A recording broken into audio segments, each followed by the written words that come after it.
Respect abangku. Jelasin dong. Antek-antek asing, tidak ada antek-antek asing. Semua anak perusahaan IT terbaik di dunia. Pada dasarnya pembantu lah ya. Boleh. Pembantu tapi technically Teknis. speaking. Boleh. Bener. Pasti mau kenalan nih karena dua-duanya jomblo. Enggak ya? Oh, enggak. Yang ini udah nggak jomblo ya. Tapi yang ini jomblo. Oke, selamat datang di Nguban, ngumpul bareng Bangun Indo Jaya. Semangat banget ya kali ini ya. Dan hari ini teman-teman semua, brave semua yang ada di rumah, aku udah kedatangan tim yang sangat amat spesial dan tentunya ganteng-ganteng gitu ya. Semuanya berkacamata, tapi mukanya stres banget nih. Karena habis ketemu klien langsung marketingnya suruh buat take video. Tapi nggak kalah keren dari sales, dari tim produk sama tim BD kemarin. Mari kita sambut tim Solution Architect. Tapi teman-teman di rumah pasti mau kenalan nih karena dua-duanya jomblo. Enggak ya? Oh, enggak. Yang ini udah nggak jomblo ya. Tapi yang ini jomblo ya teman-teman. Jadi masih siap untuk dicomot. Dicomot. Boleh. Kenalan dulu dari kakak yang di sini sebelah kiri aku. Oke, halo, perkenalkan aku Tommy dari Solution Architect ya, Bangun Indo. Oke, Kak Tommy, fun fact-nya Kak Tommy apa nih? Ditanyain fun fact kali ini. Masih jomblo? Masih jomblo! Kita tepuk tangan untuk Kak Tommy yang jomblo. Kalau teman-teman tertarik, boleh ya searching di Instagram Tommy Agani. sekalian teman-teman. Nanti tolong ya editor tambahin ya @TommyAnggani ya. Ditambahin di bawah ini. Follow guys. Follow, oke teman-teman jangan lupa follow. Dan yang selanjutnya silakan kakak. Oke, halo. Aku Irsyad. Udah di Solution Architect selama 2 tahunan. Selama 2 tahun teman-teman, tepuk tangan dong. Dan tentunya kakak-kakak dari Solution Architect di sini akan sharing keseharian mereka itu ngapain aja. Karena tim Solution Architect tuh tim yang sangat amat seksi sih menurut aku ya. Dilihat dari badannya ya, seksi-seksi ya. Oh enggak ya? Makasih Rocky. Sama-sama. Paling kita coba tanya dulu nih, kira-kira Solution Architect itu ngapain aja? Karena aku lihat di perusahaan-perusahaan besar, terutama perusahaan IT, Solution Architect ini sangat amat digandrungi posisinya gitu. Nah, tapi Solution Architect tuh ngapain aja sih kira-kira? Apakah membuat solusi aja terus udah? Apakah malah gabut main-main aja gitu, teman-teman? Tapi ini dua orang ini aku jarang melihat mereka main-main gitu. Apa jangan-jangan di komputer mereka main ya? Kita nggak tahu. Coba kita tanyakan dari Kak Tommy dahulu. Oke, Solution Architect itu biasanya kita menjembatani antara kebutuhan bisnis dari sebuah perusahaan menjadi solusi teknis yang akan menyelesaikan permasalahan yang mereka butuhkan, permasalahan yang mereka hadapi. Jadi biasanya kita, misalkan perusahaannya itu butuh solusi teknis, tapi bahasa mereka tuh general. Nah, dari kita kasihkan solusi ke mereka seperti itu. Oke, berarti bahasa kerennya Google Translate. Wah, name drop Google kita. Google Translate. Kita semantik layernya ya. Semantik tidak mengerti saya tidak mengerti. Tolong ditambahin semantik layernya. Boleh ditambahin ya editor semantik layer itu apa definisinya ya? Bagi teman-teman IT pasti mengerti. Tapi intinya mentranslasikan bahasa yang terlalu teknikal ke bahasa bisnis, begitu ya? Keren. Nah, kalau dari Kak Irsyad, apa sih Solution Architect bagi Kak Irsyad? Wah. Deg-degan aku. Filosofis banget. Kayaknya terlalu filosofis ya. Deg-degan guys. Karena terlalu filosofis pertanyaannya. Buatku. Dan ini pandanganku ya. Betul. Apa sih Solution Architect? Solution Architect tuh kita bantuin sebenarnya. Jadi kita bantu biasanya teman-teman yang sales, teman-teman yang berhadapan sama client facing itu tidak se ahli itu dalam kebutuhan teknis, dalam kemampuan teknis. biasanya yang teknis kan engineer dan itu biasanya di belakang layar, bahkan tersebar kalau di Bangun Indo kita tersebar ya di Indonesia ya semua semua engineer-nya gitu. Jadi kami tuh kayak membantu untuk mentranslasi nih teman-teman yang biasa customer facing, mungkin pemahaman teknisnya tidak terlalu terbiasa dengan istilah-istilah kayak tadi semantic layer, terus apa lagi kita bahas. Karena akan ada bahasa-bahasa teknis, maafkan. Tapi ya gitu, jadi kita membantu mempermudah semua alur komunikasi. Jadi kita jadi perwakilan dari tim engineer menghadapi klien, kita bantu mencarikan solusi secara teknis, dan kita bantu menjembatani juga. Gitu. Yes, betul. Jadi kita orang yang sangat helpful. Wah, Maksudnya sih membantu. Iya. pada dasarnya pembantu lah ya. Pembantu tapi technically Teknis. speaking. Boleh. Benar. Jadi teman-teman semua yang tertarik buat jadi solution architect, kira-kira menurut Kak Irsyad apa sih nilai yang penting bagi seorang solution architect gitu? Oke. Kalau yang pertama teknis. Karena kenapa? Karena core kita tuh ya kita akan ngobrolin teknis dengan pihak yang kebanyakan mungkin belum terlalu ngerti teknis seperti itu. Dan kita juga bantu nih teman-teman kita yang mungkin nggak terlalu ahlinya di teknis karena mungkin mereka ahlinya di sales, di marketing, di komunikasi gitu ya. Nah itu kita yang bantu tuh. Makanya teknis tuh nomor 1. Nomor 2 tuh jelas komunikasi sebenarnya. Kenapa? Karena kita customer facing nih, kita menghadapi klien. Buat transisi, jujur pengalaman dari saya mungkin dari Tommy juga sama ya. Kita kalau ngomongin engineer itu kita di belakang nih, kita ngadepnya sama komputer. Bahkan kalau dulu waktu masih zaman WFH tuh kita di ngadep komputer tuh bisa seharian gitu. Dan komunikasi paling cuma sama orang di rumah gitu kan. Nah jadi skill atau kemampuan kedua yang harus dikuasai itu komunikasi. Gimana caranya kita menjelaskan nih bahasa-bahasa teknis ke klien atau kurang lebih orang yang mungkin belum terlalu mengerti bahasa teknisnya gitu kan, karena tugas kita mentranslasi ya tadi yang seperti Tommy bilang. Itu yang kedua.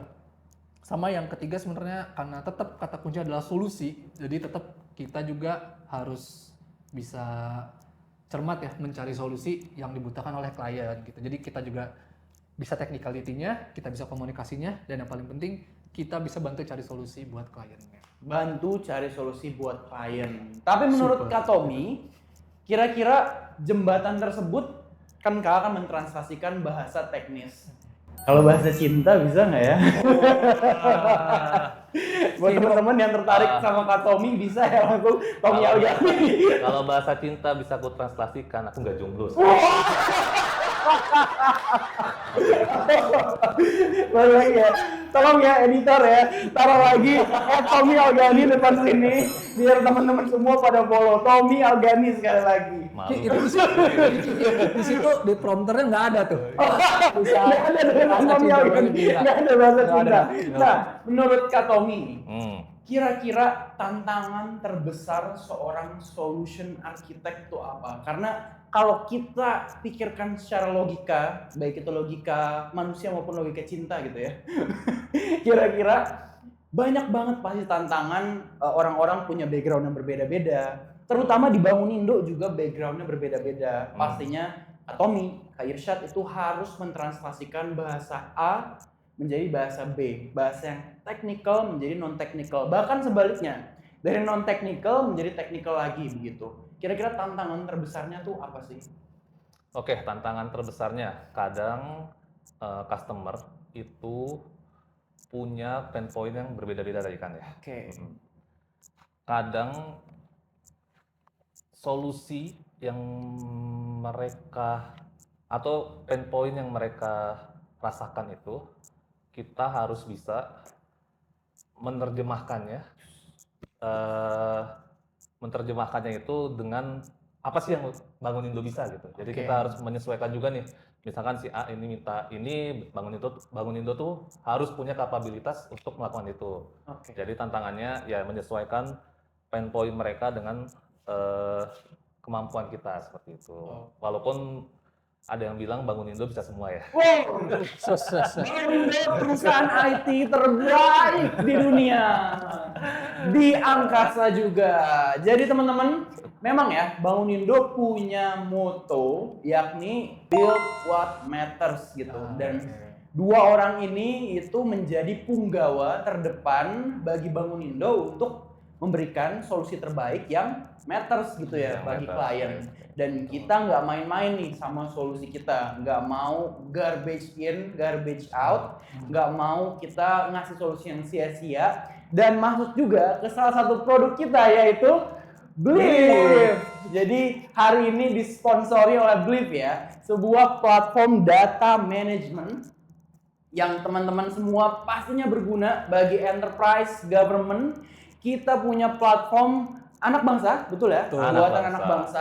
100%. 100% anak bangsa, nggak ada antek-antek asing, tidak ada antek-antek asing, semua anak bangsa yang buat, dan tentunya berguna supaya data-data di enterprise institusi teman-teman semua di rumah itu bisa berguna dan bisa dipakai untuk mencapai data driven decision making. Karena data is the new gold. Jadi teman-teman, kalau bicara data, believe in believe. Tepuk tangan. Aku mau nanya nih, terkait internal alignment. Tadi udah ngomongin soal tantangan dengan klien. Kalau internal, secara internal, teman-teman tuh touch point-nya tuh sama siapa aja sih biasanya? Karena pasti brave, teman-teman di rumah pengen tahu kira-kira solution architect itu bekerja samanya sama siapa aja kalau di kantor, atau malah stand alone, langsung bekerja sendiri dan langsung memberikan solusi kepada klien. Silakan Kak Tommy. Oke, kita di Bangun Indo itu kerjasamanya banyak ya, dari divisi sales, dari business solution, sampai ke engineer-nya itu sendiri. Jadi biasanya nih yang customer facing itu dari sales sama dari Busol tadi seperti yang Mas Irsyad udah kasih tahu ya, dari divisi ini mungkin belum terlalu teknis yang mereka pahami. Jadi kadang mereka tuh butuh validasi lah dari kita. Soal Mas ini kira-kira bener nggak kayak gini? Kayak gitu. Oh ini salah nih. Oh ya udah deh. Gitu. Nah, kita setelah misalkan kita udah dapet nih solusi untuk perusahaan, kita udah melakukan POC ya kan. Kita udah buatin prototipe kalau bahasa Indonesianya. Setelah udah jadi dan mereka setuju, wah beli nih gas. Nah, itu kita akan melakukan atau koordinasi lagi dengan tim engineering kita untuk dan tim operation ya untuk mendelivery production ready dan untuk solusi yang mereka butuhkan. Wih, tepuk tangan untuk Somar. Memang tadi seperti yang aku bilang, punggawa terdepan supaya ya solusi yang kita keluarkan tuh bisa menonjok klien gitu. Bukan menonjok maksudnya, menonjok kebutuhan dan masalah-masalah klien gitu. Nah, kalau dari Kak Irsyad, kalau aku mau lebih fokus ke tantangan sih. Tantangan tadi kan udah tantangan mengambil solusi dari luar. Tapi tantangan dalam berkomunikasi dengan internal. Karena buat teman-teman di rumah, mereka merupakan bagian dari engineering team juga, betul ya? Betul. Dan bukan bagian dari commercials dan marketing team. Betul. Jadi tentunya harus ada komunikasi lintas divisi, lintas tim. Pastinya ada sebuah tantangan, ada hambatan komunikasi yang mungkin ditemukan di lapangan. Tapi aku yakin Bangun Indo kan solid, jadi tidak mungkin ada masalah komunikasi. Tapi aku mau tahu sih, kira-kira apa sih yang umum dan mungkin bisa jadi pelajaran untuk teman-teman di rumah. Oke, artinya ini komunikasi internal ya, nggak ke klien ya. Tuh. Oke, mungkin harus garis bawah dulu.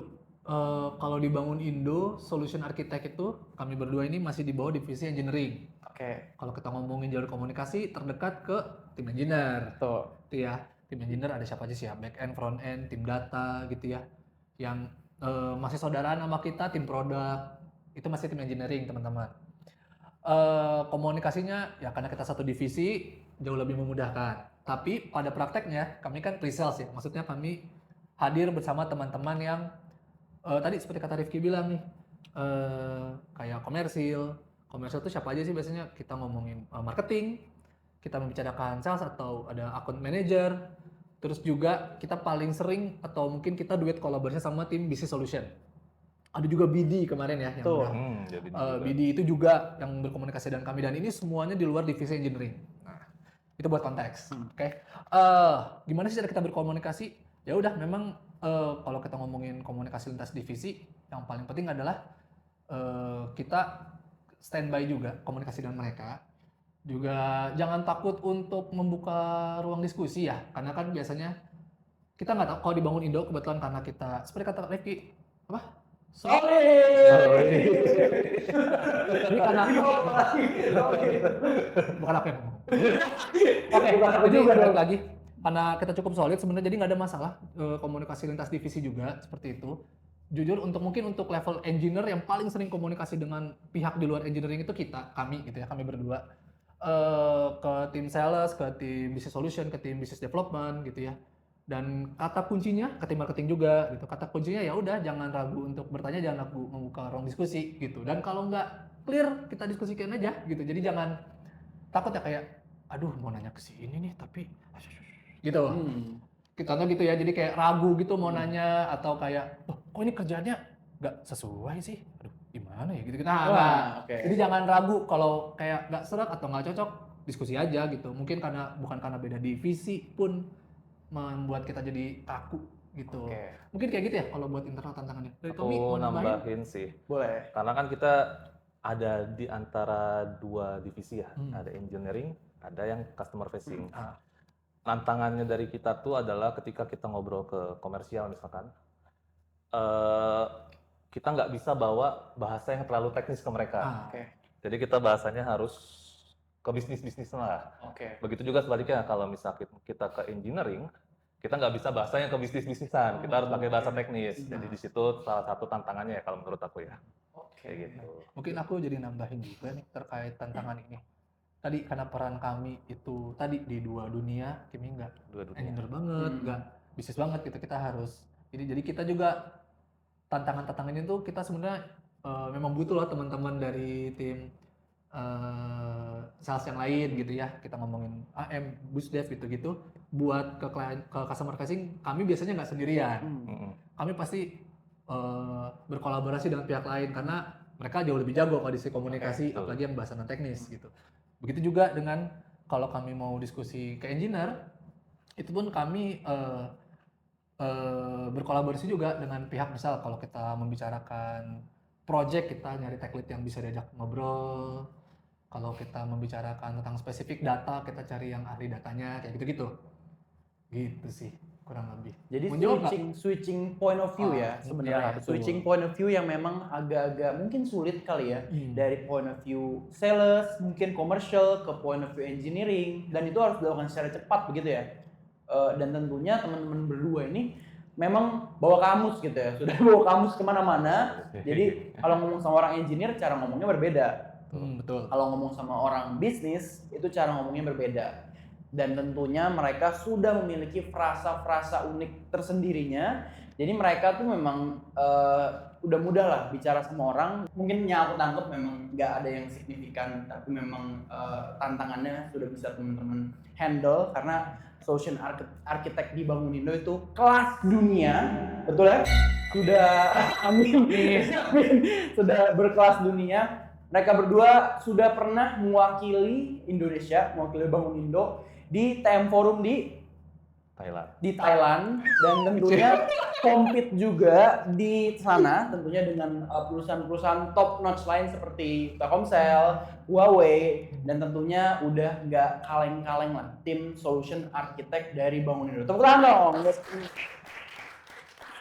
Bentar. Tadi kenapa kecil banget Thailandnya, Tom ya? Aduh, malu ya.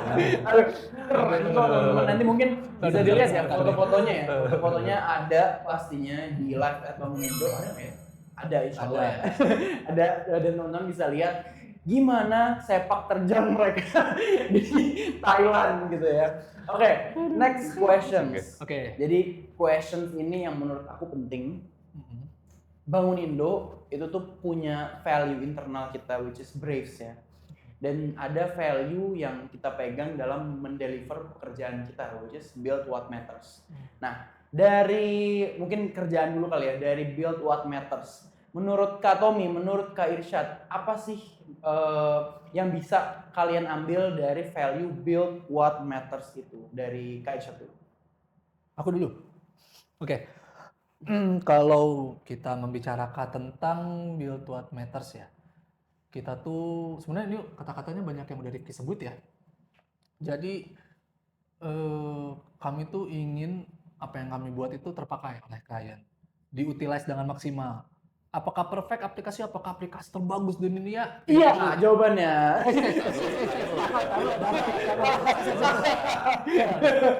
Tidak perlu. Kenapa? Karena aplikasi sempurna belum tentu yang dibutuhkan oleh klien. Oke.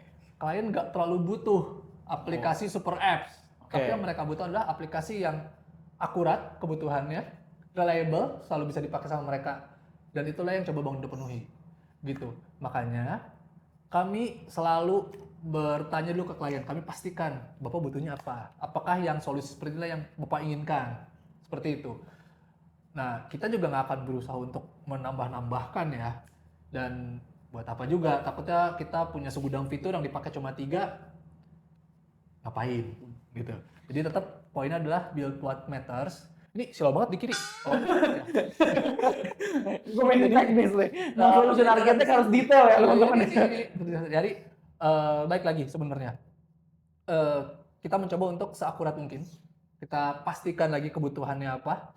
Kita evaluasi lagi di sisi teknisnya. Kita minta pertimbangan juga di sisi teknis. Apakah kita sudah buat sudah cukup solutif, sudah cukup efektif. Kita juga minta ke tim bisnis apakah ini sudah menjawab pertanyaan juga dari sudut pandang mereka seperti itu. Jadi kolaborasi dan kita melakukan pemastian. Kurang lebih kayak gitu ya metodenya. Oke, keren banget. Kalau dari Kak Tommy gimana nih? Setuju, sepakat. Aduh, aku nggak berani kalau judge kayak gini. Setuju. Sepakat ya. Coba jadi kalian elaborasi build what matters. Karena build what matters itu jadi apa ya, moto dari semua divisi. Dan tentunya itu jadi forefront of whole our solution gitu. Pasti Solar sebagai punggawa terdepan, sebagai ujung tombak penyampaian solusi tersebut pasti punya value tersendiri nih dari build what matters. Oke. Iya, tadi sebenarnya emang setuju sama yang dibilang Irsyad. Kita itu mendeliver apa yang dibutuhkan sama klien. Kadang klien tuh datang ke kita, Mas buatin AI dong. Oh boleh dong lihat datanya. Nih kayak gini Mas, kayaknya datanya masih berantakan Mas gitu. Ayo, paling kalau kita mau sampai ke tahap ini, kita butuh ini dulu. Nah, jadi kita bangunkanlah solusi, misalkan datanya berantakan. Ini kita buatinlah sebuah gudang data yang rapih, nanti AI-nya tinggal konsum nih ke sini kayak gitu. Makin kecil Tom soalnya. Kecil ya? Iya, karena lagi dan AI-nya simulasikan orang ya. Iya. dan AI-nya tentunya harus pakai AI Blim tentunya. Silahkan lanjutkan. Kayak gitu. Jadi yang kita deliver itu adalah apa sih yang dibutuhkan sama customer kita. Kata Irsyad tadi, makanya sepakat. Sepakat, benar. Dan tentunya apa yang dibutuhkan ya oleh customer ya, nggak cuman kita nawarin, tapi ternyata nggak butuh dan nggak sustain gitu ya. Betul. Kita push sustainability itu supaya mereka beli lagi loh. Supaya mereka percaya. Percaya. Supaya mereka percaya. Itu emang bahasa kita beda gitu. Kalau aku supaya beli lagi, kalau mereka jelas supaya percaya. Karena value build what matters lebih didalami oleh mereka. Kalau kita hanya mikirin uang gitu, tim komersial gitu. Enggak juga ya. Kita semua di Bangun Indo selalu mengedepankan apa yang berguna, apa yang matters bagi klien tentunya. Makanya ada tim solution architect di sini supaya mereka tuh bisa mengakses, bener ya, menilai dan tentunya memberikan sebuah hasil akhir yang terbaik dan tentunya kepake, nggak cuma jadi buzzword, nggak cuma jadi sampah belaka. Sorry, aku tuh pernah dengar bos kita tuh ngomong gini ke klien. Mungkin aplikasi kita Pak bukan aplikasi yang paling bagus, paling sempurna fiturnya, tapi saya yakin aplikasi kita yang pasti dipakai sama Bapak dalam jangka panjang. Itu kata keren dong, keren. Oke. Menarik sih teman-teman tentunya. Dan satu pertanyaan terakhir buat kalian berdua, singkat aja dari Braves ya kan, Bold, Respect, Agile dan teman-temannya. itu kira-kira apa sih satu nilai yang teman-teman paling dalami dan kenapa? Singkat aja dari Kak Tommy. Respect. Respect, abangku. Kenapa respect? Karena kita menghargai perusahaan-perusahaan yang butuh solusi, jadi nggak kita kalian masa begini aja nggak bisa, nggak. Kita coba untuk bangunkan solusi buat mereka. Kayak kita respect semuanya dan respect ke tim internal kita juga. Oke, jadi mendengarkan semua keluhan, di-keep terus diberikan solusi terbaik. Oke. Kalau baru dari kepikiran sih. di sana prompternya ya? Nggak ada. Kalau Saya nggak milih yang manapun. tinggal milih itu ada semua tuh penjelasannya. Iya benar. Kalau dari Kak Irsyad, Kalau yang paling nempel ya sama aku ya, mungkin brave ya, langsung kata singkatannya ya, be brave, jadi berani gitu. Oke. Kenapa sih? Karena jujur pengalaman pertama jadi solution architect, kita dari engineer, biasa di belakang layar, biasa ngadepin laptop seharian, pertama kali ketemu klien, panik. Oke. Udah sikat aja deh, berani aja. Gitu. Ya udah, jadi itu YOLO, jadi YOLO. pegangan, YOLO gitu. YOLO. Oke. Nggak bisa ada klien sedih. Gini-gini terus ngomong gini tuh. Gini-gini banget. Tapi itu jadi salah satu tantangan yang bisa diambil ya nilainya oleh teman-teman. Jangan takut buat mencoba. Karena mereka berdua ini salah satu contoh sukses bisa jadi ya.